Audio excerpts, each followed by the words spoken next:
তাআলা বলেন, হে হাবিব, আপনি আপনার পরিবারকে নামাজের আদেশ করেন, আপনি নিজেও নামাজের উপযুক্তমান হন, নিজেও নামাজের অবিচল থাকেন। আমি আপনার কাছে রিজিক চাই না, আমি আল্লাহ আপনাকে রিজিক দিব। তাহলে নামাজ পড়লে রিজিক যিনি দিবেন তিনি কে? জোরে বলেন কে? আল্লাহ আমাকে আপনাকে রিজিক দান করবেন। এক সাহাবী এসে বলছে, ইয়া রাসূলুল্লাহ, ঘরে খাবার নাই, চুলায় আগুন জ্বলে না।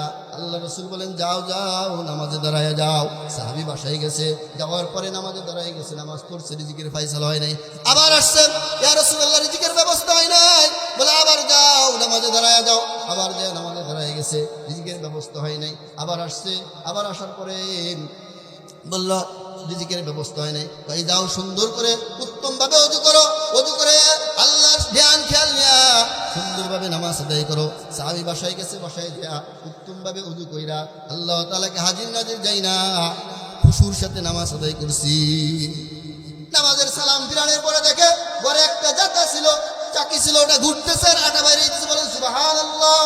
আল্লাহ পারে না, পারে না, আল্লাহ তাআলা পারেন। চাকি ঘুরতেছে, আটা বের হইতেছে, ঘরে যত বল বাটি ছিল সব আটা দিয়ে ভরছে। কৌতূহল জাগছে, আটা কোথার থেকে আসে। যখনই যায় চাকি ধরছে, আটা বন্ধ হয়ে গেছে। রাসূলের দরবারে আসছে, আয়েশা বলে, ইয়া রাসূলুল্লাহ, এই তো ঘটনা ঘটে গেল। ওই তুমি যদি ওটা না উঠাইতা, কিয়ামত পর্যন্ত আমার উম্মত এর থেকে আটা খাইতে পারত। তাহলে নামাজের দ্বারা রিজিকের অভাব দূর হয়, কিন্তু আমার রিজিকের অভাব দূর হইতেছে না।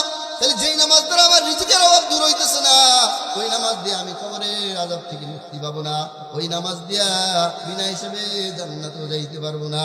তাহলে হুজুর একটু বইলা দেন, কোন নামাজ পড়লে নামাজ আমাকে সুদ থেকে বাঁচাবে? আজান শুনে